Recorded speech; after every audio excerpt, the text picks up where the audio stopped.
அதே தான் அம்மாவும் நீ அப்பாவும் நீன்னு ஒரு படம் எஸ்பி முத்துராமன் பட்ஜெட் படம். அது ஆந்திரவில் என்ன எழுதுனா இப்போ ராஜா சார் பீக்கில் போயிட்டு இருக்காரு. இப்போ என்ன ஆந்திரவில் எழுதுனா ஒரு பேக்ரவுண்ட் ஸ்கோர் எப்படி பண்ணணும்னு ஒரு பாடமே நடத்தியிருக்காரு MSV.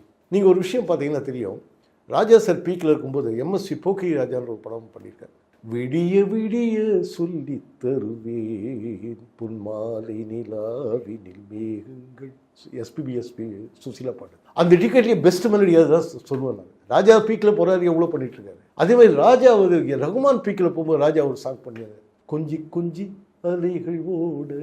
Best melody of the ticket அதுதான். சரி, ஒரு ட்ரெண்ட் பீரியட் முடிஞ்சோடனே 2 தான் அவங்க மிஞ்சும், மெலடி தான் மிஞ்சும். மற்ற வெரைட்டிஸ்லாம் சாங் இருக்கு இல்லையா, அது புது ட்ரெண்ட் செட்டர் வேறு விதமாக எடுத்துகிட்டு போயிடுறாங்க. இப்போ பார்த்தீங்கன்னா நினைத்ததை நடத்தியே முடிப்பவன் அந்த சாங் இருக்கு இல்லையா எம்ஜிஆருக்கு நம் நாட்டில், அது பார்த்து ரம்பரபம் பம் பம் பம் பம் பம் பம் பபாம் கிராண்டாக ஒரு என்ட்ரி பிராஸ் அது இதெல்லாம் போட்டு எம்எஸ்சி பண்ணிப்பார்.